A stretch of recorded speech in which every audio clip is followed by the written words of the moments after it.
नमस्कार, स्वागत आप सभी दर्शकों का बिहार स्वाभिमान आंदोलन के इस फेसबुक पेज पर। एक बार पुनः कल, आज और कल की श्रृंखला में दक्षिण बिहार के जिले के साथ उपस्थित हुआ हूं। मैं युवा कवि प्रवीण कुमार मिश्र।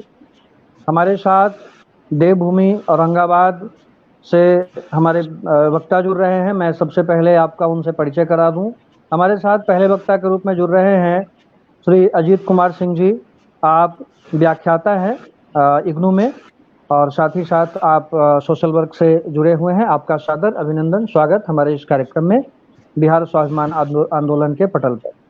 हमारे दूसरे वक्ता के रूप में जुड़ रहे हैं श्री रणविजय राव जी। आप एक साहित्यकार हैं और आप लोकसभा सचिवालय में संपादक के रूप में कार्यरत हैं। आपका भी सादर अभिनंदन, स्वागत बिहार स्वाभिमान आंदोलन के इस पटल पर। हमारे तीसरे वक्ता जुड़ रहे हैं श्री सुबोध सौरभ जी। आपका भी सादर अभिनंदन। आप हिंदुस्तान अखबार से हैं, एक पत्रकार हैं। आपका भी मैं तहे दिल से स्वागत करता हूं। और हमारे एक और वक्ता हमारे साथ जुड़ गए हैं। आप हैं श्री रंजन कुमार सिंह जी, वरिष्ठ पत्रकार, लेखक, फिल्मकार। आपका भी बिहार स्वाभिमान आंदोलन के इस पटल पर हार्दिक अभिनंदन, हार्दिक स्वागत। जैसा कि आज इस परिचर्चा का विषय है औरंगाबाद, कल, आज और कल, अतीत, वर्तमान और भविष्य की एक रेखा खींचने का हम सब प्रयास करेंगे इस कार्यक्रम में। तो मैं शुरुआत करना चाहता हूं। हमारे साथ एक साहित्यकार, संवेदनशील वक्ता और अपने विषय के विशेषज्ञ रणविजय राव जी हमारे साथ उपस्थित हैं। मैं आपसे ही परिचर्चा की शुरुआत करना चाहता हूं और मैं जानना चाहता हूं कि औरंगाबाद का ऐतिहासिक और सांस्कृतिक जो पक्ष है उस पर हमारे दर्शकों को संक्षिप्त में बताएं। रणविजय राव जी। जी जी, बहुत बहुत आपका धन्यवाद प्रवीण जी। जी। औरंगाबाद का इतिहास बहुत प्राचीन है, और जैसा कि हम हम्म। मौर्यकालीन इतिहास को देखें या उसके पहले भी महाजनपद का इतिहास देखें तो मगध 16 महाजनपदों में से एक था और बहुत समृद्ध राज्य रहा है, और औरंगाबाद जी। उसी महाजनपद का एक हिस्सा है। और पहले तो आजादी के बाद पटना जिला ही होता था, जो गया भी आता था, और बाकी जो जिले हैं बने हैं जहानाबाद और औरंगाबाद भी। और उसके बाद 1900 में ध्यान अगर करूं तो हम्म। 1973 में औरंगाबाद गया से कटकर एक जिला बना और एक स्वतंत्र जिला बना। उसके बाद फिर जहानाबाद बना। गया का पार्ट है, कुछ औरंगाबाद से भी कुछ लगे रहते हैं, क्या आवाज लगे हुए हैं इसमें। जी, आवाज पहुंच रही है मेरी? पहुंच रही है सर, पहुंच रही है, पहुंच रही है सर। जी जी जी। तो इस तरह से औरंगाबाद का इतिहास जो है बहुत समृद्ध इतिहास है।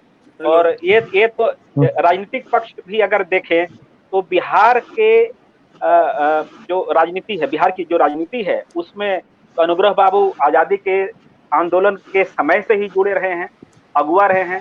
कामता प्रसाद सिंह काम जी जुड़े रहे हैं, साहित्यिक रूप से भी, राजनीतिक रूप से भी, सामाजिक रूप से भी, और आंदोलन को एक दिशा दी। वहां वहां महात्मा गांधी भी आ चुके हैं वहां पर, जयप्रकाश नारायण जी भी आ चुके हैं औरंगाबाद में।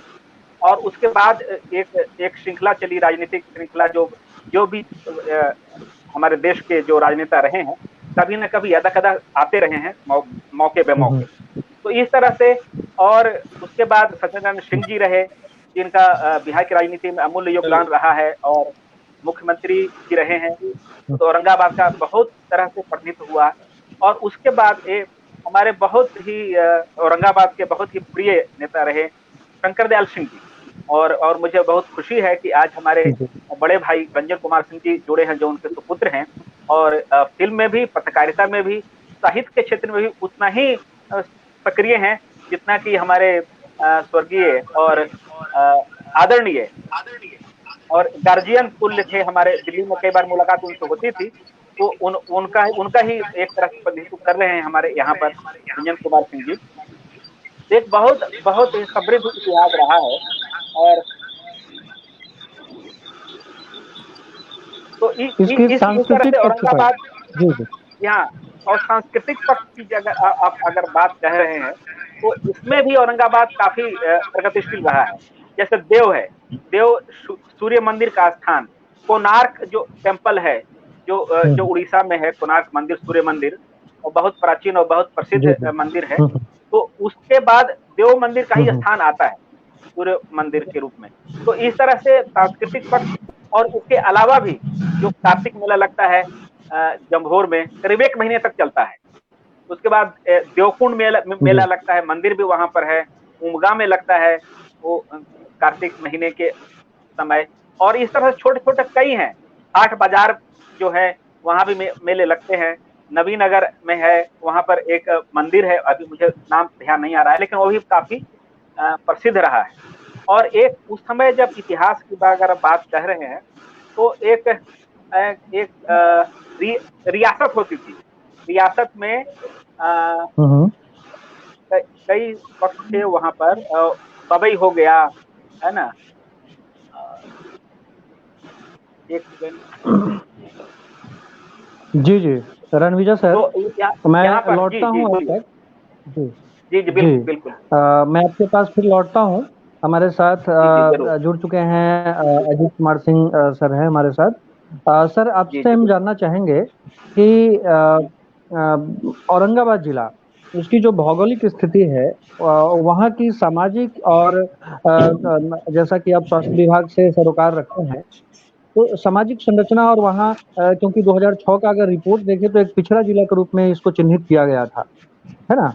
तो आप स्वास्थ्य और शिक्षा के स्तर पर औरंगाबाद को कहाँ पाते हैं, किस स्थिति। हेलो। हाँ, बहुत बहुत धन्यवाद। मेरे ख्याल से मेरी आवाज आ रही होगी। प्रवीण जी, यदि राव जी या सुबोध जी मेरी आवाज आ रही हो तो आप प्लीज हाँ बोलिए, जी तो जी जी फिर जी, मैं। आपकी आवाज आ जी, रही है। जी थैंक यू। जी, आपने अब जो आवाज आ प्रश्न रही है, पूछा हाँ है वो बिल्कुल। समसामयिक है। भौगोलिक हम्म, दृष्टिकोण से औरंगाबाद को यदि आप ध्यान से देखें तो एक जीटी रोड जो है, और और उसके बाद रेलवे लाइन, हम्म, दो इम्पोर्टेंट जो चीज है वो औरंगाबाद को भौगोलिक स्तर से बांटती है। औरंगाबाद में अपार संभावनाएं हैं आज भी और पहले भी थी। औरंगाबाद में नहर जो दाऊद नगर से लेके और आप पटना में जो नहर देखते होंगे, वो वो निकलता है, एक डैम है हम्म, इंद्रपुरी डैम से।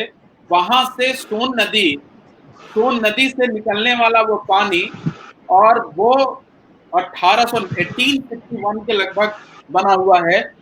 और पूरे भारत में 4-5 नहर बनाए गए थे, जो कि कृष्णा, आप रिवर के नाम से आप जब मद्रास तक जाएंगे, आंध्र प्रदेश से मद्रास तरफ, तो सड़क एक जाती है, उसके बगल से एक कैनाल जाती है। हम्म, फिर आप ध्यान से देखेंगे ठीक वही हम्म, आर्किटेक्ट जो है नहर का, वो आपको औरंगाबाद और दाऊद नगर से होते हुए और पटना तरफ जाता है। वो आप देख, जब पटना से औरंगाबाद की तरफ आप जाएंगे तो देखेंगे कि जो पुल है वो ऐसा आर्क शेप में बना हुआ है। वो ये इंगित करता था कि वहां हम्म, से बोट चलती थी, और ये जो पूरा का पूरा जो राइस बेल्ट था वो बाउल जैसा था। ये औरंगाबाद का जो दक्षिण हिस्सा है वो पूरी तरीके से पठारी है, और उसकी जो इकोनॉमी है वो जंगल के पर आधारित इकोनॉमी है। दूसरी है कि वो चूंकि झारखंड से नजदीक है, हम्म, तो औरंगाबाद की जो पूरी इकोनॉमी है उसमें कोयले का प्रभाव बहुत ज्यादा है। कोयला है। आप यदि दाऊद नगर की तरफ जाएंगे तो वहां पर कैनाल होने के कारण वो जो पूरी की पूरी इकोनॉमी है वो रिवर से जुड़ी हुई है। हम्म, तो उत्तर जो औरंगाबाद का उत्तर क्षेत्र है, उसके बाद फिर रेलवे लाइन जो है वो इम्पोर्टेंट डिवाइडर है। जीटी रोड है, वो शेरशाह सूरी के समय या उसके पहले भी जीटी रोड जो है यातायात के पॉइंट ऑफ व्यू से वो ऐसा ही, वो ज्योग्राफिकली लोकेटेड ऐसा है औरंगाबाद, कि आप यदि पटना से डाल्टनगंज जाएंगे तो वहां आपको क्रॉस करना होगा। यदि दिल्ली से कोलकाता जाएंगे या कोलकाता से दिल्ली जाएंगे आप, तो आपको औरंगाबाद क्रॉस करना होगा। और वो एक काइंड ऑफ जंक्शन जैसा है वो शहर, और रेलवे लाइन भी उसके बगल में है। अपार संभावनाओं से जुड़ा हुआ वो शहर, मैं दुख के साथ कहना चाहता हूँ इस प्लेटफॉर्म से कि जितनी संभावनाएं इस जिले में थी, उतने यहाँ के जो लीडर्स हैं उन्होंने उतना कुछ नहीं किया। ये दर्द है। क्यों मैं ये बात कह रहा हूँ?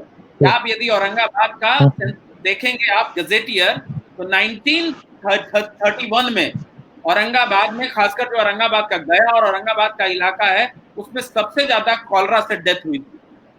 और उस समय कुमार बद्री नारायण सिंह एक बहुत बड़े लीडर रहे हैं, जिनके कारण वहां पे जयप्रकाश नारायण, सुभाष चंद्र बोस, एक चौरन जगह है वहां पर सुभाष चंद्र बोस ने एक पूरी की पूरी वो मीटिंग की थी, और वो रामगढ़ कांग्रेस हुआ ही। जब आप पूछेंगे और लोगों से तो नहीं बोलेंगे, तो मैं उस विषय पर बातचीत करूंगा। तो ये पूरी जो खासकर जो बंगाल के जो लीडर्स थे, अनुशीलन पार्टी थी जो अंडरग्राउंड काम करती थी, और औरंगाबाद शहर में बंगाल के लीडरों का बहुत प्रभाव था।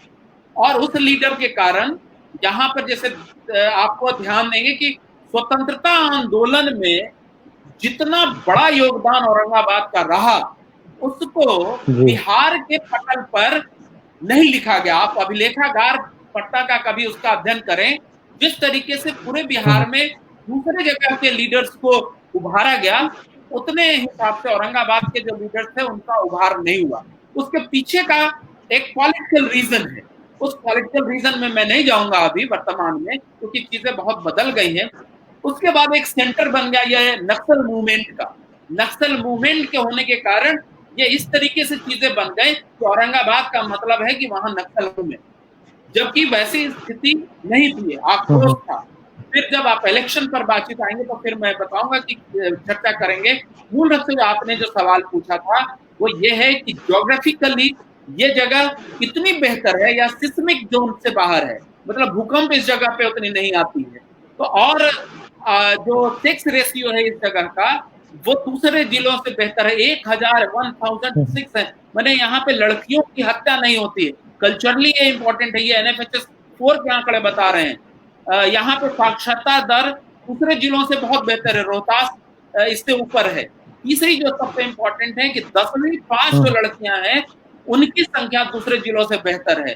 कहने का अर्थ ये है कि संभावनाएं अपार हैं।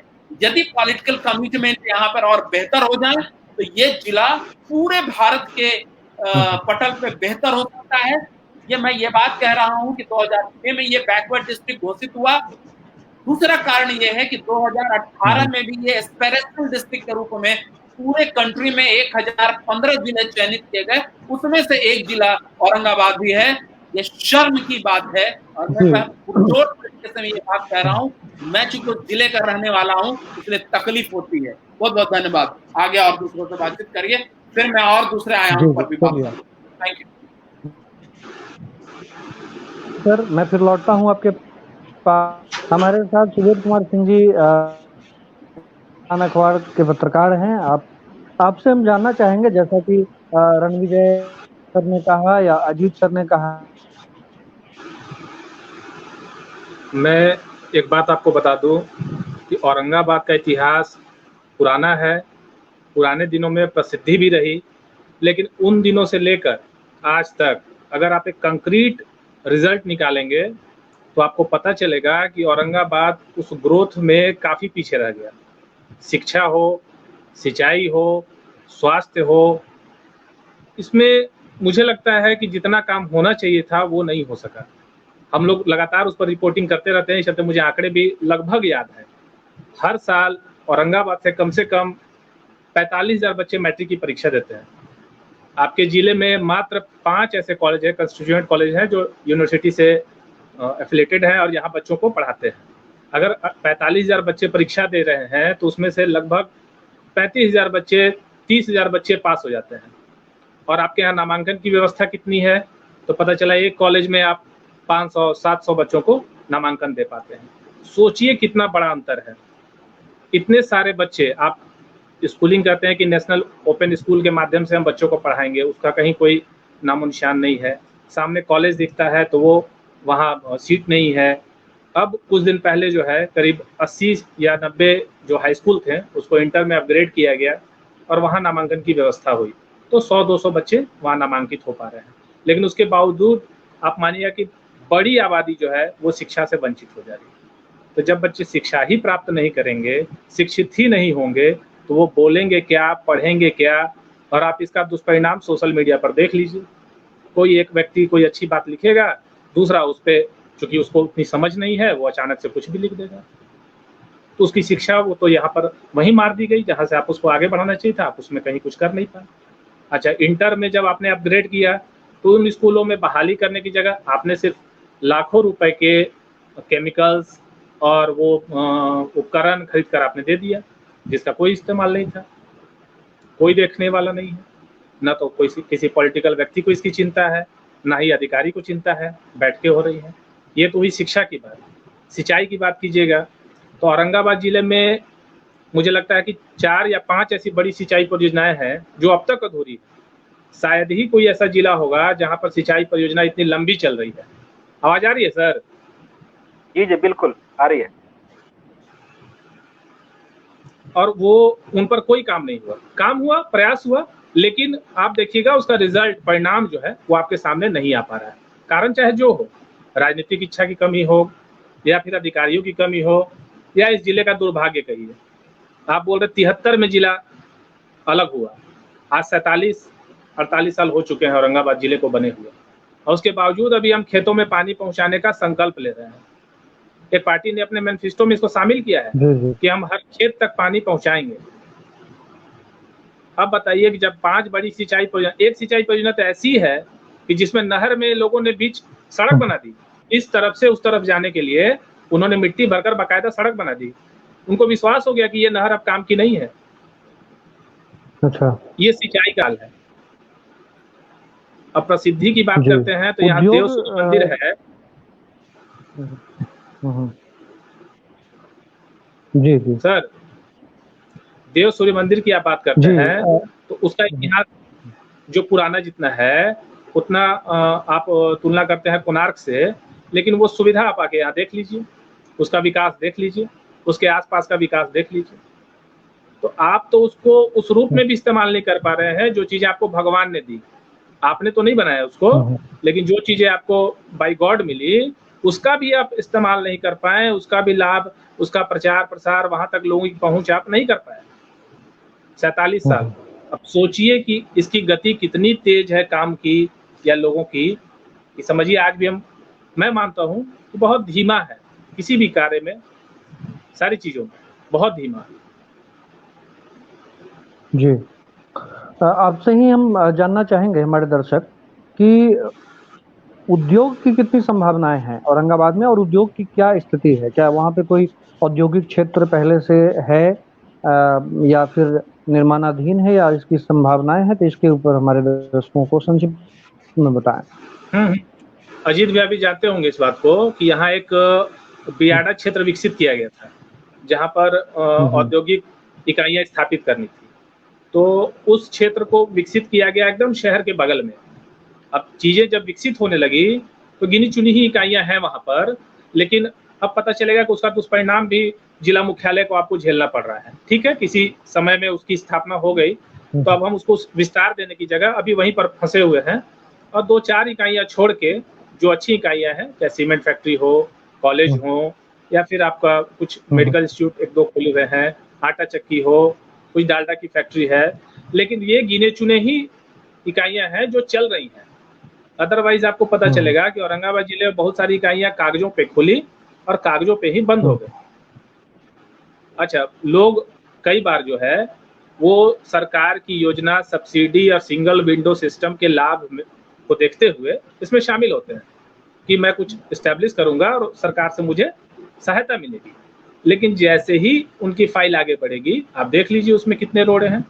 एक सज्जन यहाँ पर एक फैक्ट्री स्थापित कर रहे थे और उसका शिलान्यास राज्य के मुखिया ने किया था, मैं नाम नहीं लूंगा उनका, और उन्होंने बताया कि जब उनको सब्सिडी के रूप में सरकार की योजना के तहत बिजली बिल माफ कराना था, तो उनको इतनी परेशानी हुई कि कहने लायक नहीं। उनका बिजली कनेक्शन काट दिया गया लास्टली। वो फिर लगे पैरवी करने, इधर उधर दौड़ने। उनको बिल बना के भेज दिया गया कि भाई आपका 10 लाख या 15 लाख बिल है या 25 लाख, आप उस बिल को जमा करें। अब बताइए कि आपने तो खुलवाते समय उसको आश्वासन दे दिया, लेकिन बाद में वो हो नहीं सका। एक साइकिल फैक्ट्री औरंगाबाद में खुली, उनको ये आश्वासन दिया गया कि मुख्यमंत्री साइकिल योजना के तहत आपकी साइकिलें हम स्कूल में दिलाएंगे। आपने ऐसा आश्वासन उनको दिया कि वो उसमें पढ़कर अपना काम आगे लेकर चले, लेकिन फिर हुआ क्या? फिर वो तो आश्वासन था, वहीं रह गया। उनकी फैक्ट्री जहाँ थी वहीं रही, और फिर लास्टली वो बंद हो गई। जी, आपने उद्योग के ऊपर बहुत अच्छे से हमारे दर्शकों को बताया। अब फिर से हम लौटते हैं। रणविजय राव जी हमारे साथ हैं। सर, आप एक साहित्यकार हैं और साहित्यकार होने के नाते मैं आपसे ये जानना चाहूँगा कि औरंगाबाद, जैसा कि आप सब वक्ताओं ने बताया कि वहाँ धार्मिक और सांस्कृतिक रूप से समृद्ध रहा है औरंगाबाद। उसकी एक अपनी ऐतिहासिक पहचान रही है। साहित्य की क्या स्थिति है? वहाँ साहित्य लिखने पढ़ने वाले जो लोग हैं, क्योंकि साहित्य ही समाज को एक दिशा देने का काम करता है, तो साहित्य की स्थिति पर संक्षिप्त में हमारे दर्शकों को बताएं। जी नहीं, साहित्य के क्षेत्र में भी काफी सक्रिय रहा है औरंगाबाद। फिलहाल ये वस्तु स्थिति क्या है वो सुबोध जी बढ़िया से बताएंगे, लेकिन एक समृद्ध परंपरा रही है साहित्य के क्षेत्र में।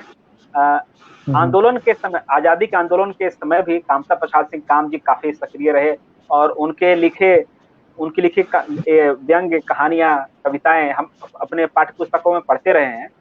और उसके बाद शंकर दयाल सिंह जी हुए, जो राष्ट्रीय स्तर पर जिनकी पहचान थी। और उनका योगदान इस रूप में भी काफी सराहनीय रहा है कि 29 अक्टूबर को हर वर्ष वो राष्ट्रीय स्तर का, बल्कि कहिए कि अंतर्राष्ट्रीय स्तर का, हिंदी के रूप में कहेंगे तो अंतर्राष्ट्रीय स्तर का काव्य पाठ होता था, कविता पाठ।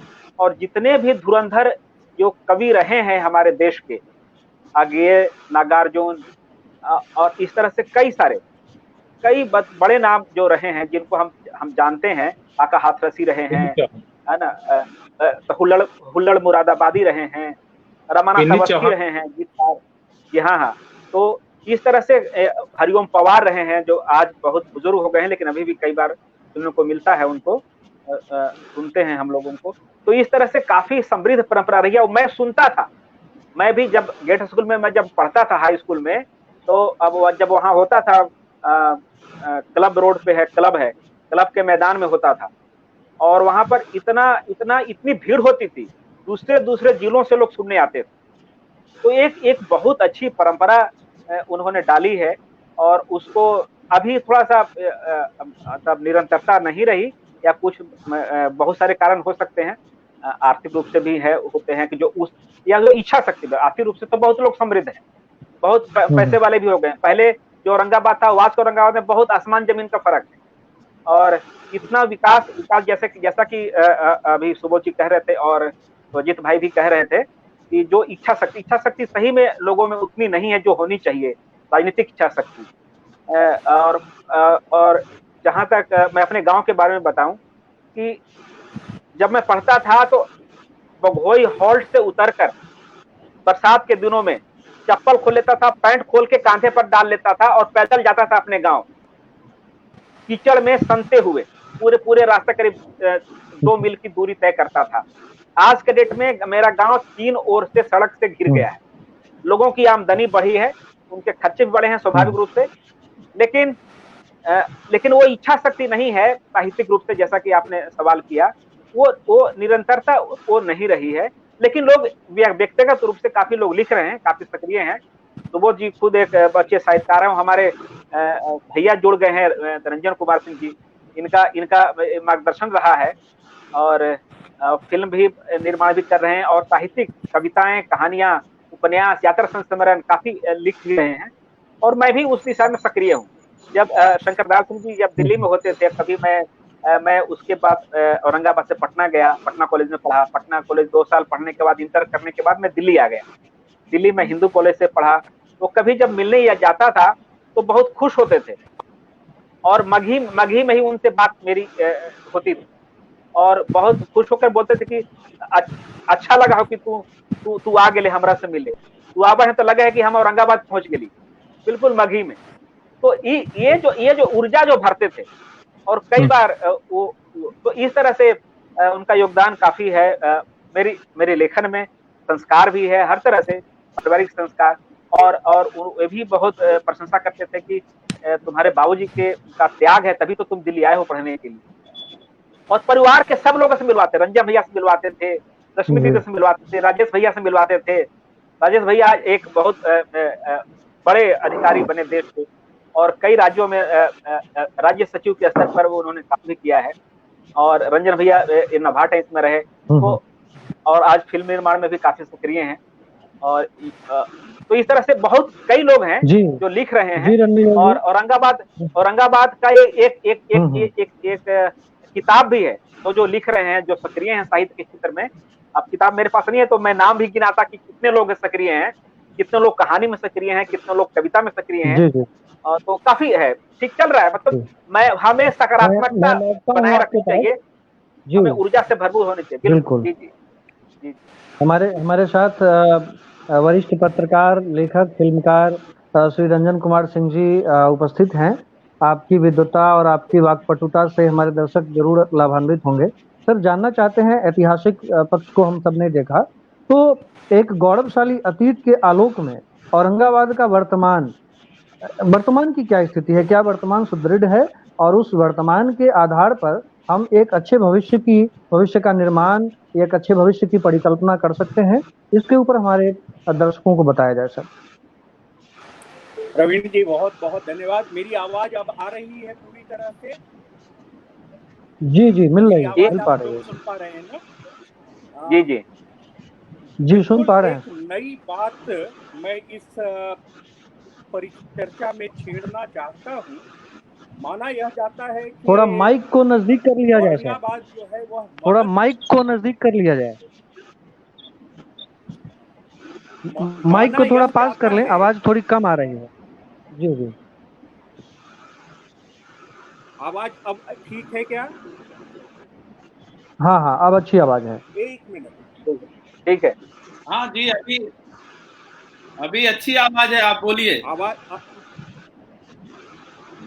हम लोग परिश्रम करके आपकी आवाज सुनेंगे। हम लोग डिजिटल इंडिया में चाहे जितने भी दूर तक पहुंच गए हों, लेकिन हालत अभी भी कनेक्टिविटी की यही है। मैं कह रहा था कि एक बिल्कुल दूसरे धरातल पर मैं इस परिचर्चा को ले चलना चाहता हूँ। आमतौर पर यह माना जाता है कि औरंगाबाद जो है वह मगध क्षेत्र से जुड़ा हुआ है।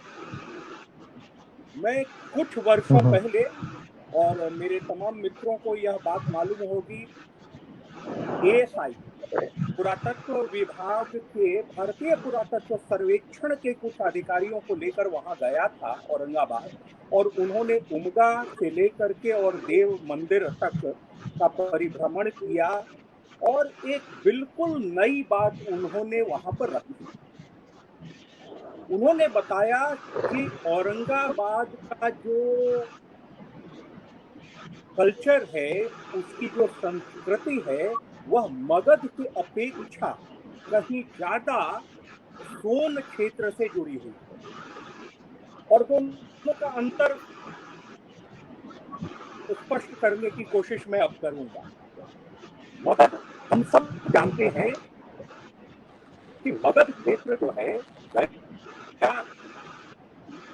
जिसका मुख्य केंद्र है, बौद्ध भूमि रही है। औरंगाबाद बौद्ध भूमि नहीं रहकर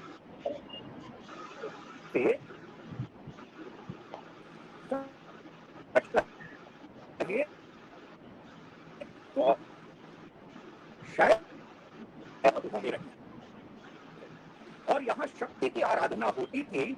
जो संस्कृति जो है वह आप देखेंगे कि बगल में जो सासाराम क्षेत्र से ही चालू हो जाता है, उससे जुड़ा हुआ ज्यादा है। उनका शक्ति का एक बड़ा केंद्र रहा।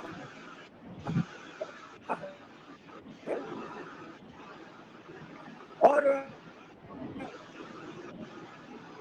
हम सब उनका कहते हैं, लेकिन उनका सच कहे तो एक अपभ्रंश है उमा दाह या उमा गृह का।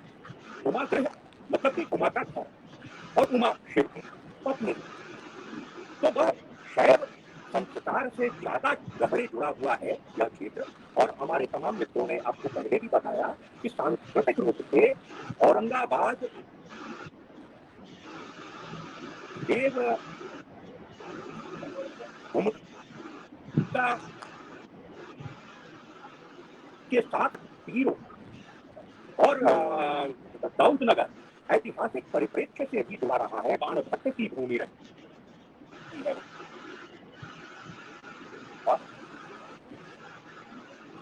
तो पर्यटन के क्षेत्र में बेहद बेहद संभावनाओं से युक्त है यह जिला। लेकिन जैसा कि मित्रों ने कहा कि यहाँ उस क्षेत्र में दिशा में काम ही नहीं हुआ। आज भी अब तो कुछ होटल ऐसे हैं जहाँ लोग को जाकर के ठहराया जाता है। वह भी तब आए हैं जबकि दो पावर प्लांट यहाँ पर खुलने को हुए। नहीं तो टूरिज्म की दृष्टि से, पर्यटन की दृष्टि से यह बेहद संभावनाओं से युक्त होते हुए भी बेहद कंगाल जिला रहा। और आप देखिए कि मॉडर्न आधुनिक विश्व में दो क्या सबसे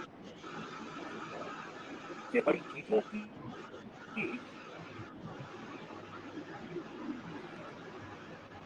आकर्षण है। एक तो स्वास्थ्य का और दूसरा जो है वह एक सेक्सुअल पोटेंशियल। दोनों को ही आप देखिए, मित्रों को ने बताया होगा यूनिक चवन ऋषि चवन की भूमि रही है स्वास्थ्य की दृष्टि से अगर बात करें तो। और उसी तरह से वात्स्यायन की भूमि रही है औरंगाबाद। और इन दोनों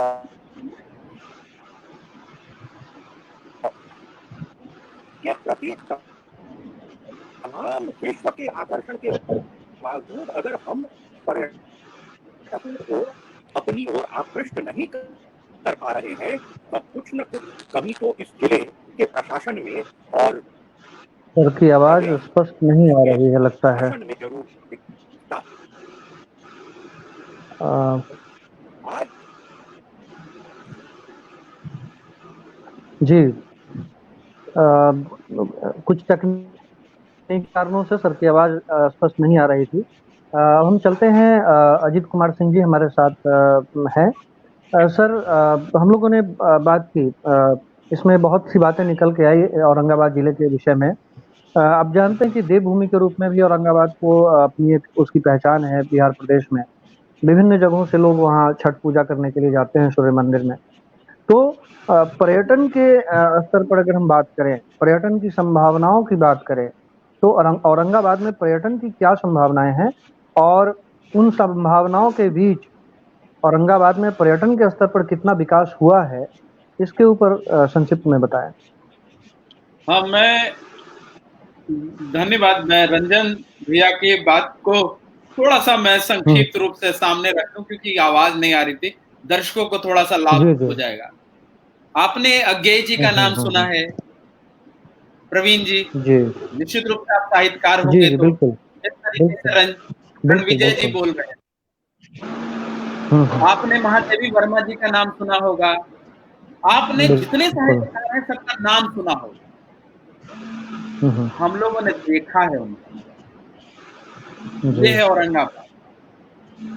आपने देखा नहीं है, प्राप्त है हम लोगों ने देखा है। उनके हस्ताक्षर, शेखर एक जीवनी पर अज्ञेय जी का हस्ताक्षर है हमारे पास। और मेरी तरह न जाने कितने लोग होंगे इस औरंगाबाद की धरती पे। उन्हीं जो आयोजित करते थे शंकर दयाल बाबू, उन्हीं के पुत्र हैं रंजन जी। जो अभी बोल रहे थे, तकनीकी कारणों से नहीं आया। इन्होंने फिलॉसफी पर ऑक्सफोर्ड यूनिवर्सिटी और विदेशों में बहुत सारे पेपर इन्होंने किए। इनके दादाजी का नाम कामता सिंह काम है। रंजन भैया, मैं आपकी आवाज नहीं आ रही थी, तो जो आप बात कह रहे थे उसको मैं संक्षिप्त रूप में सामने रख रहा हूँ। इन्होंने कहा कि किस तरीके से ये च्यवन ऋषि का क्या ये क्षेत्र है, ये बाणभट्ट का क्षेत्र है, ये वात्सायन का क्षेत्र है, और न जाने ऐसे कितने ऋषियों का है जिनको कि इस पूरे प्रदेश को जानना चाहिए कि कौन है ये सब सारे लोग। और हम लोग को याद है कि जब शंकर दयाल बाबू मंच का संचालन किया करते थे और सारे जितने कवि रहते थे, पूरी रात कोई भी व्यक्ति उठता नहीं था। और उस समय सबको याद है। और आप एक खूबसूरत साहित्य का प्रश्न आपने पूछा होगा, एक आपको एक खूबसूरत मिजाज औरंगाबाद का निकला होगा। ये जो अभी चीफ सेक्रेटरी हैं दीपक कुमार, ये पहले कलेक्टर हुआ करते थे औरंगाबाद के। विजय प्रकाश जी रिटायर हो गए, तो दीपक कुमार ने एक दिन मुझसे कहा था कि औरंगाबाद ही, या विजय प्रकाश जी ने कहा था, मुझे याद नहीं है, कि औरंगाबाद में कविता लिख के लोग एप्लीकेशन दिया करते थे। ये वो धरती, साहित्य का अंदाज वो है। दूसरी बात है, आप ये तो कवि सम्मेलन है, ये जो हिंदी साहित्य का है, उतना ही बड़ा वहां पे मुशायरा भी आयोजित होता था, अभी भी होता है, और उसी तरीके की भीड़ लगती थी। और न जाने कितने, पता नहीं लोग क्या हिंदी और उर्दू को भी धार्मिक दृष्टिकोण से बांटते हैं। ये चीज मैंने औरंगाबाद में नहीं देखी। मैंने बचपन में अपने घर में उर्दू पढ़ा, हमारे दादाजी हमको पढ़ाते थे। मैंने हमारे यहाँ घरों में मौलवी साहब रहा करते थे और हम लोग उर्दू पढ़े, बचपन में उर्दू पढ़े थे। तो वो एक हमारे कल्चर में इनवाइट, और ये पर्यटन नहीं, मैं उसके तरफ जा रहा हूँ। पर्यटन इसके दृष्टिकोण से भी है, जानबूझ के मैं ये बात बोल रहा हूँ। नवीनगर में मैं वहां से शुरुआत कर रहा हूँ। ये केवल देव की ही बात नहीं है, देव में बाद में आऊंगा। नवीनगर में गुरुद्वारा है, जहां पर कि हस्तलिखित गुरु ग्रंथ साहब रखे हुए हैं। वहां बहुत भीड़ होती है। सुबोध जी इस विषय में बताएंगे। हमारे यहाँ अमजद शरीफ है, वहां पर आप देखिए कि दाऊद नगर के पास, वहां पर कितनी भीड़ होती है। और देव तो सबको जानते हैं। देव महत्वपूर्ण इसलिए केंद्र है कि देव में देखिए, देव मूल रूप से वो जो पूरा का पूरा पर्यटन का क्षेत्र है, उमगा पहाड़ है आप ही, और वो जो औरंगाबाद का जो दक्षिण क्षेत्र है, वो इतना खूबसूरत है, इतना खूबसूरत है कि आप कल्पना नहीं कर सकते हैं। उससे यदि जोड़ लीजिए जो डैम है इंद्रपुरी का, वो यदि अच्छे ढंग से बनाए, नवीनगर का जो प्लांट है उसके बगल से वो रास्ता जाता है, और ये सब सारी जगह अब अभूतपूर्व संभावना है, कहा नहीं जा सकता है। और आप जैसे साउथ इंडिया में जाते हैं या और दूसरी जगह जाते हैं, उससे ज्यादा मेरे साथ एक केरल का मेरा दोस्त था, वो आया था विजिट में, तो वो घूम रहा था, उसको मदनपुर और बाकी सारे जगह में मैं लेके गया। वो तो देख के अवाक रह गया कि यदि यहाँ पे तो ठहरने की व्यवस्था हो तो इससे तो कोई खूबसूरत जगह है नहीं। लेकिन मैं बार बार क्यों कर रहा हूँ, ये सीधा सवाल, आपका जो प्रश्न है इतना सीधा नहीं है ना, मैं सीधा इतना जवाब दूंगा। What is the political economy, what is the political economy? मैं हर एक चीज को सीधा सीधा उत्तर नहीं देने की बातचीत कर रहा हूं। जहां पे औरंगाबाद में दो बड़े इंपॉर्टेंट फैक्टर आए, कोयला और जंगल की इकोनॉमी जो है, जो कत्था से जुड़ा हुआ था, और उसने पूरी व्यूह रचना बदल दी औरंगाबाद के सोच, और उसने चूंकि ये सोच की ये बदल दी, और पूरी, और उस पर एक कंट्रोल हुआ दूसरे मूवमेंट्स का। वो मूवमेंट के कारण ऐसी स्थिति बन गई कि वहां पर लोग आना जाना बंद कर दिए, और आना जाना जब आप नहीं जाएंगे तो उद्योग की संभावनाएं तो असंभव सी हो जाएगी।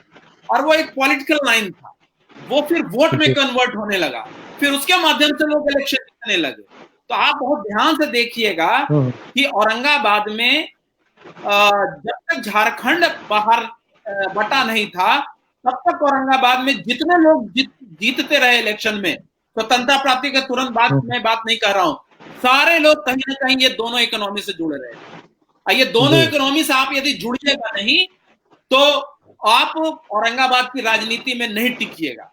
और वो जो एबीसी का जो पॉलिटिक्स है झारखंड में, औरंगाबाद, बलिया और छपरा का या आरा का, वो जो है सो सीधा संपर्क वहां पॉलिटिकल इकोनॉमी स्थापित करता है। इसको बात को समझना चाहिए। इसके कारण आप जो ये जो सॉफ्ट जो इकोनॉमी का जो जरिया होता है, पर्यटन वगैरह, सॉफ्ट इकोनॉमी जरिया है, इसमें मार्शलिज्म नहीं चाहिए, इसमें आपको सॉफ्ट इकोनॉमी है। मतलब जितना यदि बेहतर लॉ एंड ऑर्डर होगा तब पर्यटन बढ़ता है, विश्वास तब आता है। यही बड़ा कारण है कि वहां पर्यटन का विकास नहीं हुआ। और ये इतना तक मैं कह के बात को समाप्त करें। आपका प्रश्न था, मैंने ये बात बोला। बहुत बहुत धन्यवाद। जी जी, अजीत कुमार सिंह जी, आपने बहुत कुछ बताया पर्यटन की संभावनाओं के ऊपर।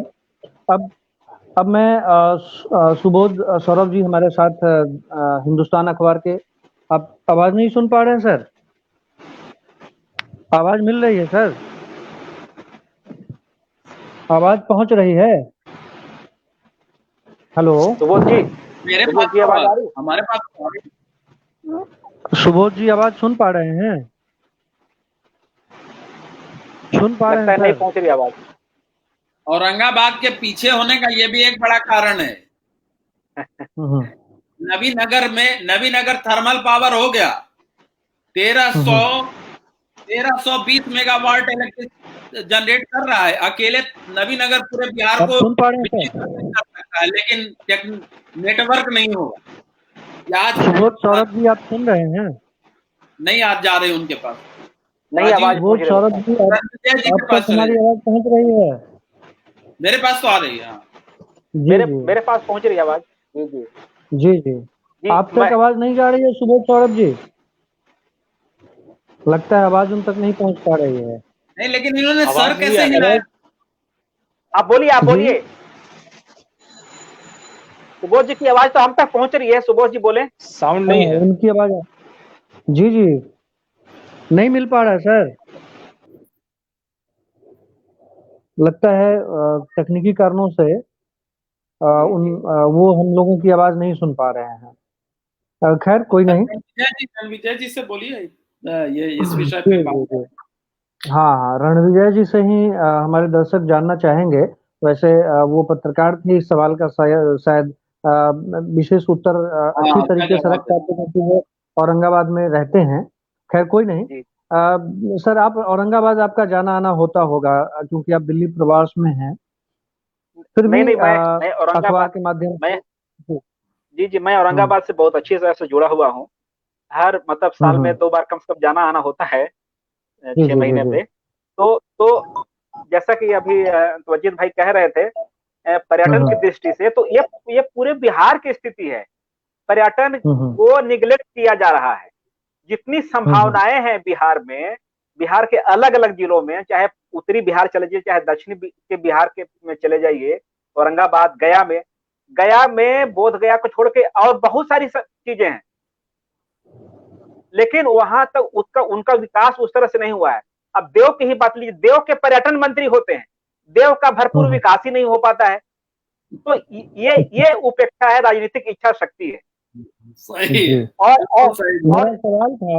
मेरा सवाल था रणविजय सर, मेरा सवाल ये था कि औरंगाबाद जिले में जो लॉ एंड ऑर्डर है, क्योंकि आप आते जाते रहते हैं, तो एक अच्छे शहर का निर्माण या वहाँ पे पर्यटन की संभावनाएं या पर्यटन का विकास इस बात पर भी निर्भर करता है कि वहाँ लॉ एंड ऑर्डर कैसा है, वहाँ लोगों की सुरक्षा का कितना इंतजाम है। तो इसके विषय में बताएं। जी सुरक्षा का कोई खतरा नहीं है। सुरक्षा की दृष्टि से अगर देखें तो किसी तरह का बाकी अन्य जिलों की तरह ही यहाँ भी स्थिति है। और इस तरह का कुछ नहीं है। जैसा कि बिहार से बाहर आप जाएं तो एक मानस बन गया है कि बिहार में पता नहीं क्या हो जाएगा।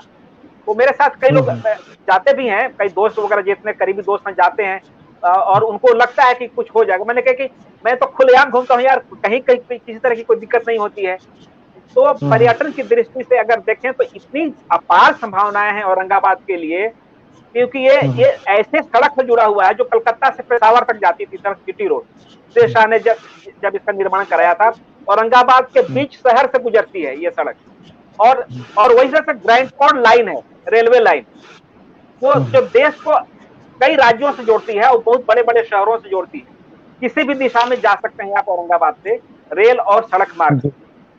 हवाई मार्ग से आप गया उतरते हैं तो उससे भी जुड़ा हुआ है। तो इस तरह से आने जाने की कोई परेशानी नहीं है, विधि व्यवस्था की भी कोई परेशानी नहीं है। अगर परेशानी है तो उचित विकास।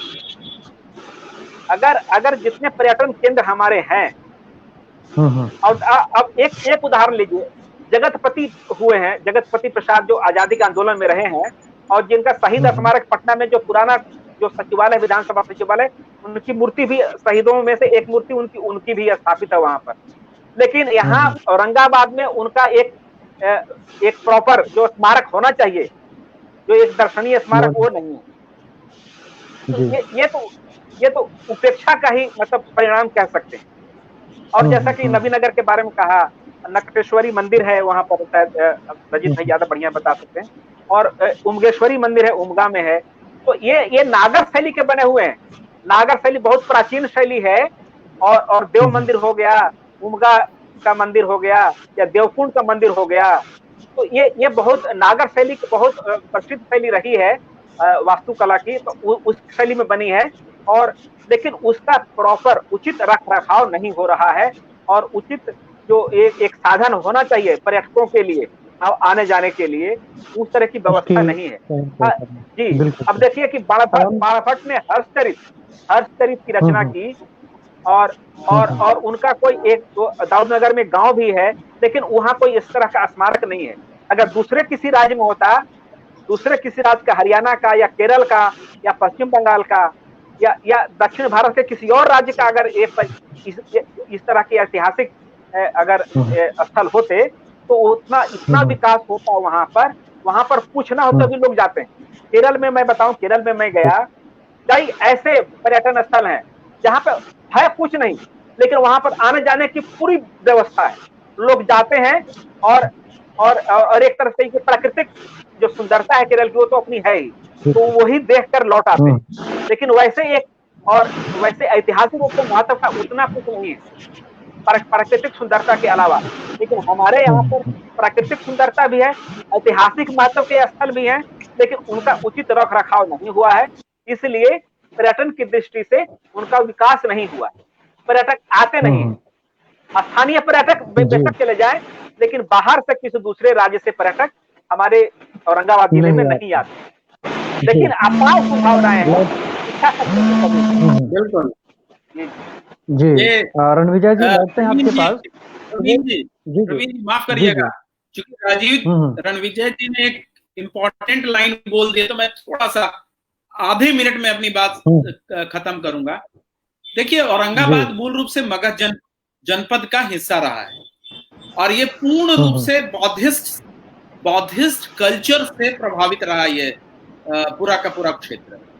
और बुद्धिज्म आपके जो, और ये जो जितने भी बुद्ध की मूर्तियां आप बनते हुए देखते होंगे, वो काले पत्थर से बनता है।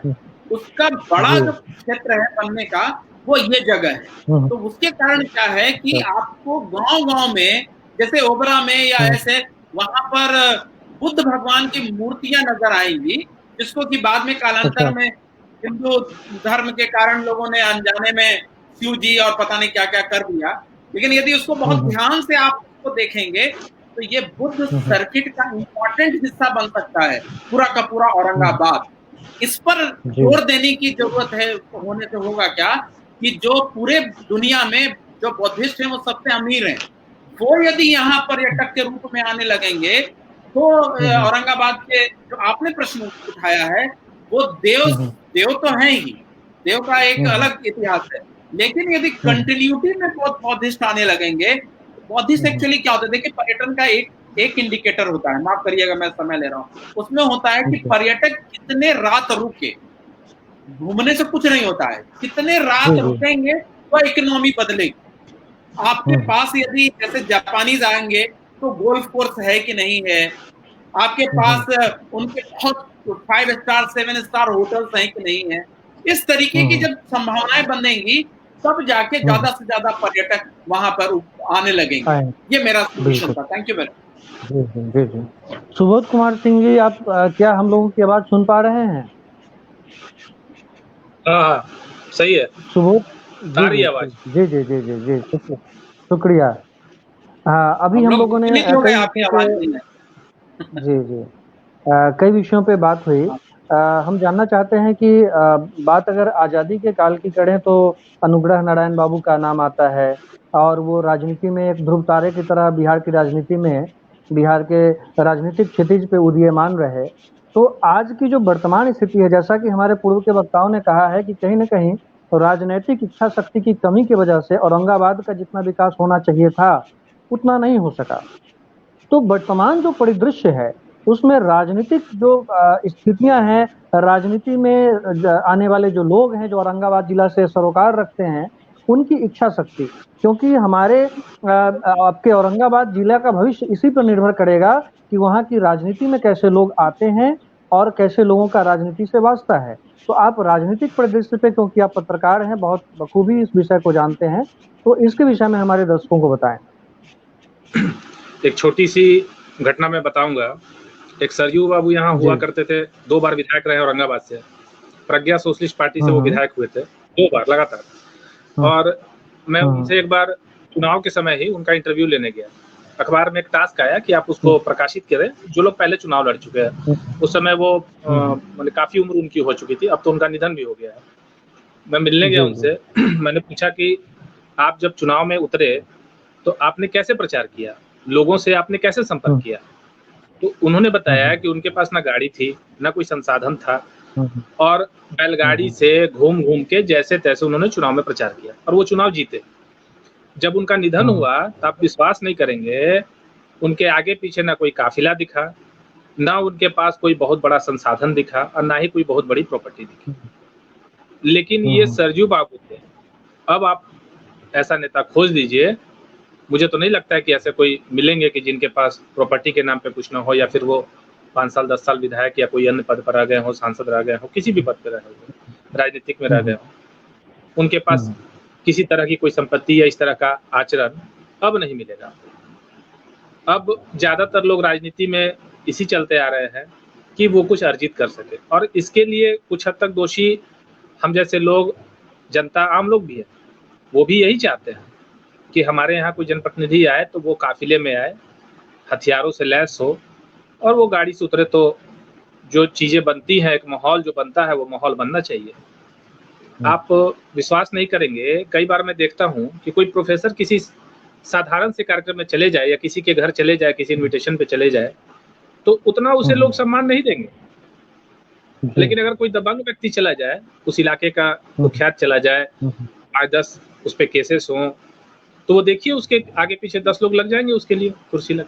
ये अंतर है, ये समाज का एक बहुत बड़ा मतलब डुअल कैरेक्टर है। आप खोजते तो हैं आदर्श, लेकिन जब वो आदर्श व्यक्ति आपके सामने आता है तो आप उसे वो सम्मान नहीं देते। तो कोई आदर्श व्यक्ति राजनीति में क्यों आएगा? वो तो उसी को फॉलो करेगा जिसको लोग सम्मान देंगे। ये चीजें हैं औरंगाबाद में ही नहीं, ये पूरे प्रदेश में आप कहीं भी देख लेंगे, ये चीजें हैं। अभी आपको ऐसी ही राजनीति दिखेगी। 2 चीजें मैं, भैया बहुत लोगों ने पर्यटन के बारे में बताया, मैं एक छोटी सी बात बता देता हूँ। देव में छठ मेला में 7 से 8 लाख लोग आते हैं, ठीक है? और उस पूरे देव में आपको कहीं भी 20 फीट चौड़ी सड़क नहीं मिलेगी। 20 फीट चौड़ी सड़क आपको नहीं मिलेगी। 5 फीट, 4 फीट, 7 फीट, 8 फीट, यही सड़क की चौड़ाई है। आपको बता दें कि आज से 2 साल पहले वहां पर केबलिंग का काम हुआ है बिजली का, तब वो जाके लगा है, उसको केबल वाला जो तार बोलते हैं, जिससे अगर गिर जाए तो किसी की मौत न हो, वो तार जाके 2 साल पहले लगा, वो भी पूरा नहीं हो पाया। 47 साल तो आपको अलग हुए हो गया। आप सोचिए, आजादी के बाद से आज तक आप तार नहीं बदल पाए, आप चौड़ी सड़क नहीं दे पाए, आप पर्यटन पे काम कर रहे हैं। 8 लाख आदमी जिस जगह पे आ जाए, उसको और क्या चाहिए? और अगर साल में 2 बार, इतनी भीड़ साल में 2 बार होती है, इकलौती जगह है ऐसी। लेकिन पर्यटन की चिंता किसको है? 1 दिन लगता है वहां से पूरे लोगों को निकलने में, सिर्फ पूजा करके लौटने में।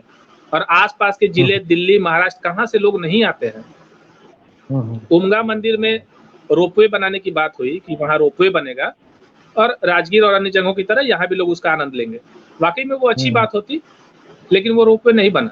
वन विभाग ने रोक लगा दी या कोई अन्य तकनीकी कारण हुआ, उसके कारण वो रोपवे अभी तक तो मतलब मूर्त रूप में या कहीं भी दिखाई नहीं दे रहा है।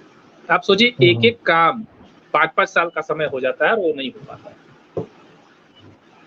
इतना ही बोलूंगा तो बहुत सारी चीजें हैं, अन्य लोगों का समय लूंगा। समय का भी ध्यान रखना है हम सबको, क्योंकि घड़ी की सुइयां निरंतर चल रही है। तो अब से ज्यादा दूसरे कारण ज्यादा प्रभावित करते हैं। जी, तो अब इस परिचर्चा के अंतिम पड़ाव में हम लोग पहुंच चुके हैं। तो फाइनली कुछ कमेंट्स हम आप लोगों का चाहेंगे। हमारे साथ रणविजय राव जी जुड़े हुए हैं, आप दिल्ली से हैं। बहुत सी बातें अतीत, वर्तमान और राजनीतिक, औद्योगिक, शैक्षणिक, हम लोगों ने कई तरह की बातों पे परिचर्चा की। आपसे हम जानना चाहेंगे कि वो ऐसी चीजें समग्र रूप से, कोई व्यक्तिगत एक प्रश्न आपसे नहीं है, कि वैसी चीजें जिसके ऊपर हम लोगों ने चर्चा अभी तक नहीं की है, जो औरंगाबाद का कोई ऐसा पक्ष जो छूट गया हो, उस पर छोटी टिप्पणी संक्षिप्त में आप हमारे दर्शकों को बताएं। जी, औरंगाबाद का जो आधा हिस्सा है वो सोन कमांड एरिया के क्षेत्र में आता है। सोन कमांड एरिया, सोन से जो नहर निकली है वो हर खेत तक पानी पहुंचता है उसका, और आधा एरिया है वो सूखा है। तो सूखा यानी कि नहर का पानी वहां तक नहीं पहुंचता है। वो जैसा कि अजीत जी ने बताया कि वो पहाड़ी क्षेत्र है, पठारी क्षेत्र है, तो उस वजह से तो उधर खेती उतनी समृद्ध नहीं है। मतलब एक फसल होती है, जब बारिश होती है उसके बाद जो रबी की फसल होती है वो होती है, खरीफ की फसल नहीं होती। और बाकी जो क्षेत्र है जो जहाँ पानी की सुविधा है, जैसे दाऊद नगर हो गया, गो है, हसपुरा है, ओबरा अंचल है, तो यहाँ पे पानी अगर मुश्किल से मतलब 15-20 फुट की दूरी पर भी उपलब्ध है। जल स्तर इतना ऊंचा है वहाँ का। बाकी क्षेत्रों में जल स्तर गिरता जा रहा है। आहार पोखर गांवों से खत्म होते जा रहे हैं। हालांकि सरकार ने ऐसी व्यवस्था की है कि निःशुल्क में अनुदान भी दिया जा रहा है ब्लॉक स्तर पे, जिला के स्तर से, कि आप तालाब खुदवाएं अपने गांव में, अपने लिए मछली पालन करें या कोई और कुछ करें उससे। लेकिन उतनी जागरूकता नहीं है कि हम जल जमाव करें, जल का भंडारण करें, जल का संचय करें। आहार पोखर सब खत्म हो गए, खेत में तब्दील हो गए। मतलब बच्चों को खेलने के लिए गांव में जगह नहीं है, जब जो चरागाह नहीं है, खेत में बदल दिए गए। तो ये सब कमी है। और जो सोन कमांड एरिया है, जो 60 के दशक के बाद जब नहर पहुंचा गांव में, और नहर का पानी खेतों तक पहुंचा, तो वहां जो हरित क्रांति का जो दौर था वो वहां पर महसूस किया जाने लगा, और वहां पर खेती अच्छी होने लगी। जो सुखाड़ था वहां पर लोग अच्छी जमीन की उपज बढ़ने लगी, उर्वरता खेत की बढ़ गई। तो उसका असर आज भी दिख रहा है, लोग खुशहाल हैं उस जगह पर। बाकी क्षेत्रों में वहां से पलायन हो रहा है, जो दिल्ली और सूरत की तरफ जो पलायन होता है, और अन्य राज्यों की तरह हमारे औरंगाबाद से भी पलायन है। और एक ये भी तस्वीर है कि बहुत सारी नकारात्मक चीजों के बीच में हमें सकारात्मकता भी देखनी चाहिए। पहले से औरंगाबाद प्रॉपर या फिर प्रखंड स्तर पर भी काफी बदला है। गांव-गांव सड़क पहुंच गए हैं प्रधानमंत्री ग्रामीण आवास योजना या ग्रामीण सड़क योजना के तहत। तो ये चीजें बदली हैं। संपर्क का साधन जो है वो उसमें वृद्धि हुई है। बेशक सरकारी स्तर पर वो परिवहन के साधन उतने नहीं बढ़े हैं, लेकिन अपनी आमदनी से लोग अपने परिवहन के साधन, मोटरसाइकिल हो गया, साइकिल है, अपनी गाड़ी है, 4 पहिया है, 2 पहिया है, ट्रैक्टर है, ये सब से खेती में विस्तार हुआ है। लोग खुशहाल हो रहे हैं। एक भी मुझे नहीं लगता कि कोई ये भूख से मरने वाला किसान है या फिर कर्ज से किसान मरा हो। मुझे नहीं, हालांकि सुबोध जी बताएंगे बढ़िया से, वो वहां से नजदीक से जानते हैं। तो ये चीजें बदली हैं। पहले औरंगाबाद में एक भी होटल नहीं मिलता था, ठहरने के लिए एक भी होटल नहीं होता था, आज 10 ही होटल मिल जाएंगे।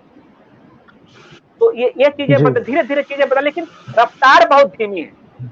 परिवर्तन की जो रफ्तार है वो बहुत धीमी है। उद्योग की अपार संभावनाएं हैं ताकि पलायन रुक सके, लेकिन वो उस दिशा में कुछ काम नहीं हुआ। तो ये सब चीजें की जानी चाहिए, तो स्थिति बहुत बदलेगी, सुधरेगी। जी, अब अजीत कुमार सिंह जी से मैं जानना चाहूंगा कि किसी भी समाज समाज को गतिशील बनाने के लिए शिक्षा की बहुत महती आवश्यकता होती है, और उसमें से भी अगर हम बात करें महिला शिक्षा की, तो औरंगाबाद जिला में महिलाओं की शिक्षा या बालिकाएं जो पढ़ रही हैं वर्तमान पीढ़ी की, निवर्तमान पीढ़ी की, तो उनकी शिक्षा की क्या स्थिति है, क्या दशा है, क्या बेहतर है, इसके विषय में हमारे दर्शकों को बताएं संक्षिप्त में, क्योंकि समय अधिक हो चला है।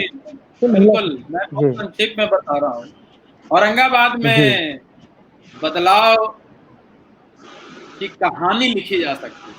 मैं एक पुस्तक लिख रहा हूँ कि औरंगाबाद से ही केंद्रित है, और हाँ, वो जल्दी आएगी। इसमें विशेष रूप से जो 70 के दशक में जो लोग पैदा हुए हैं, वो औरंगाबाद में रह के परिवर्तन को कैसे देखते हैं। बहुत खूबसूरत बदलाव। औरंगाबाद में वोट केवल लूटा जाता था, आज हिम्मत नहीं, ये बदलाव। आप लूट नहीं सकते, वो बदल गया कहानी। औरंगाबाद में लड़कियां 1-2 स्कूल जब जाती थी, कॉलेज जाती थी, तो उस दिन पूरे शहर में चर्चा का विषय हो जाया करता था। वो नहीं रहा। अब लड़कियां स्कूटी और बाकी सारे चीजों पर आज बहुत ही अच्छे ढंग से चल रही है। वो एक माइंडसेट बदल गया, खूबसूरत बन गया समाज, बहुत ही खूबसूरत हो। मैं सकारात्मक पक्ष बता रहा हूँ। बगल में डालमिया नगर था, जो कि औरंगाबाद के इकोनॉमी को प्रभावित करता था। डालमिया नगर बंद हुआ, उसके बाद ये सब सारी चीजें, बगल में जपला का सीमेंट फैक्ट्री था।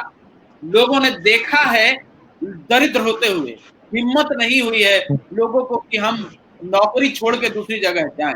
मेरा एक मित्र है नरेंद्र पांडे, जब वो पहली बार यूपीएससी का पीटी का एग्जाम देने गए, तो छिप के गए थे फॉर्म भरने, तो भी उनके एक परिवार ने देख लिया और कह दिया कि देखा ये हवा कलेक्टर बने, कलेक्टर आके देखो। तो उससे बदला हुआ समाज, आज वहां से न जाने कितने आईएएस ऑफिसर्स निकल। आप समझिए, आप बदलाव देखिए औरंगाबाद शहर का, पॉपुलेशन देखिए कि कहां से कहां पहुंच गया। मैं शर्त लगाता हूं, मैं इस देश के न जाने कितने प्रांत, लगभग सभी प्रांतों में मैंने भ्रमण किया है, पूरे बिहार का सबसे खूबसूरत शहर औरंगाबाद है, सबसे खूबसूरत शहर। केवल यहाँ पे फ्लाईओवर बन जाए एक, तो इसकी जो पूरा जो जाम लगता है उससे निजात हो जाए पाएगा। इतना खूबसूरत शहर है। आप इतना सुंदर शहर आप नहीं देखे होंगे। मैं शर्त लगा, तो मैं आमंत्रित करता हूँ लोगों कि, और व्यवस्था मैं शर्त के साथ, मैं 38 जिला में बिहार में गया हूँ और 534 ब्लॉक का भ्रमण किया है मैंने, इसलिए मैं कॉन्फिडेंस के साथ ये बात मैं ये कह रहा हूँ। तीसरी चीज ये है कि यहाँ पे कोई जो अभी बोल रहा था रणविजय जी, भूखे नहीं मरने का हिसाब किताब है, इतना अन्न भंडार। अब मैं कहूं कि कैसे चीजें बदल सकती, कैसे और खूबसूरत हो सकता है। कर्नाटक का एक जिला है गुलबर्गा, उसके बगल में उसकी जनसंख्या 20 लाख है। वहां पे 6 मेडिकल कॉलेज हैं, वहां का जिला अस्पताल है, उसका 1000 बेड है। 20 लाख की जनसंख्या पर 7000 बेड्स हैं। और औरंगाबाद में 25 लाख की जनसंख्या, इस बार 28 लाख की जनसंख्या हो जाएगी। सदर अस्पताल में केवल 89 बेड हैं, 89 बेड। पावर ग्रिड ने उनको इमरजेंसी के लिए आईसीयू बनाया, अभी तक चालू नहीं कर पाया ये जिला। उसके बाद 89 bed, you can imagine for the 28 lakh population, assured emergency. आपको रात में हार्ट अटैक हो गया, मरने के अलावा कोई उपाय नहीं है, क्योंकि यहाँ से जितने भी टर्शरी लेवल केयर हैं सब कम से कम 120 किलोमीटर की दूरी पे मिनिमम। आप जाएंगे कहाँ?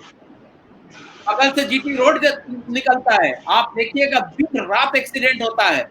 हम लोग औरंगाबाद का हर एक आदमी परेशान है, क्योंकि शहर के बीच में है वो सदर अस्पताल, वहां पर न जाने कितने रोड एक्सीडेंट, न जाने कितनी मौतें लोगों ने देखी। अब ये बड़ा चैलेंज है।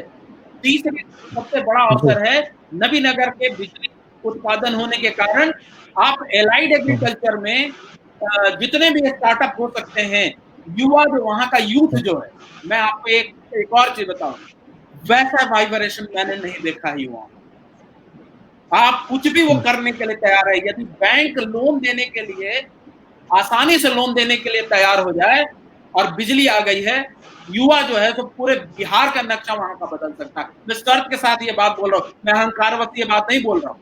इतना वाइब्रेशन, इतनी मेहनती लोग, और ये बदल सकते हैं यदि दिशा दे दे। कहना चाह रहा हूँ, औरंगाबाद में एक पूर्ण विश्वविद्यालय की आवश्यकता है।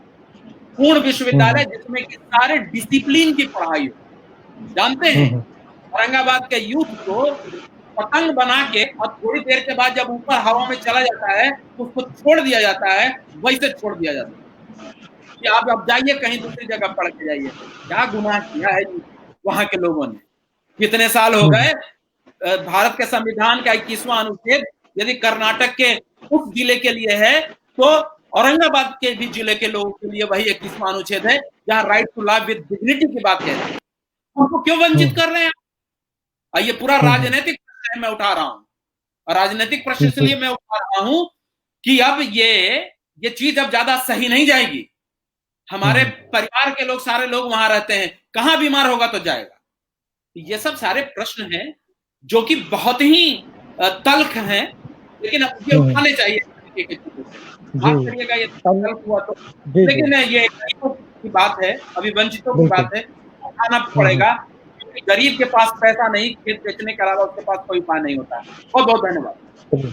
पहुंचते हैं सुबोध सौरभ जी हमारे साथ हैं। आपसे फाइनल कमेंट्स, टिप्पणी मैं लेना चाहूंगा कि अतीत और वर्तमान की चर्चाएं हम लोगों ने की। अब आप मोटे तौर पर ये बताएं कि औरंगाबाद का भविष्य कैसा होगा? औरंगाबाद का भविष्य निश्चित रूप से बेहतर होगा, लेकिन एक बात मैं फिर कहूंगा, क्योंकि समस्याएं मेरे पास ज्यादा आती है इसी वजह से। भैया ने कहा सड़क दुर्घटना, आप जानते हैं 200 से ज्यादा मौतें होती हैं सड़क दुर्घटना में जी। औरंगाबाद जिले में 200 से ज्यादा मौतें, मतलब आपदा से भी ज्यादा खराब स्थिति है। और आपके पास ना ट्रॉमा सेंटर है ना कुछ है। खैर, इसी में हम उम्मीद करेंगे कि शायद कुछ बेहतर हो। और औरंगाबाद जिले में अभी काफी स्कोप है। आपके पास वो चीजें हैं जो एक शहर की जरूरत है। सड़क है, बिजली है, इजी कनेक्टिविटी है, स्थायी शांति है, ये सब चीजें हैं, लॉ एंड ऑर्डर है, ये सब चीजें हैं आपके यहाँ। आपको निश्चित रूप से कुछ प्रयास करने होंगे, जो कहा भैया ने कि इन्वेस्टमेंट करना, युवाओं को प्रमोट करना, और आपके पास जो सुविधाएं हैं, जो धार्मिक चीजें हैं, जो धार्मिक स्थल है, जो पर्यटन के दृष्टिकोण से महत्वपूर्ण है, उनको विकसित करें तो निश्चित रूप से कुछ बेहतर हो सकता है। मैं कंक्रीट रूप में यही बताऊंगा। चलिए, बहुत शुक्रिया। और एक सेकंड प्रवीण जी, एक बात और मैं जोड़ दूं कि ये प्राथमिक और माध्यमिक स्तर की जो शिक्षा है उसमें बहुत कुछ किया जाना है, बाकी है। पूरे बिहार प्रदेश की, औरंगाबाद के लिए मैं नहीं कह रहा हूँ, क्योंकि जो शिक्षा में विद्यालयों में भर्ती नहीं हुई, शिक्षकों की, स्थायी शिक्षकों की भर्ती नहीं हुई, जो शिक्षा मित्र थे, जो किसी तरह से पास वगैरह करके कहीं सर्टिफिकेट वगैरह लेके आ गए, वो आज के दिन विद्यालयों में पढ़ा रहे हैं। अब वो किस तरह से पढ़ा रहे हैं, क्या पढ़ा रहे हैं, कुछ समझ में नहीं आता है। मैं अपने गांव के आसपास में कई विद्यालयों का मैंने भ्रमण किया, मैं देखता हूँ कि बहुत खराब स्थिति है। वहां से निकला विद्यार्थी क्या करेगा मुझे कुछ पता नहीं चलता है। जो संपन्न है, साधन संपन्न, वो तो अपने बच्चों को निजी स्कूल में पढ़ा रहे हैं, थोड़ी बेहतर है, लेकिन सरकारी विद्यालयों की स्थिति बहुत खराब है। बिल्कुल, इसमें बहुत परिवर्तन की जरूरत है। प्रवीण जी माफ करिएगा, किसानों को एमएसपी पर किसान छूट रहे थे पूरी परिचर्चा में, और लोगों ने बोला एमएसपी को सुनिश्चित किया जाए। तो 4 ऐसे जिले हैं पूरे बिहार में, जिसमें से कि औरंगाबाद भी दूसरे नंबर पर धान का उत्पादन करने वाला जिला है, गेहूं का भी उत्पादन करने वाला जिला है।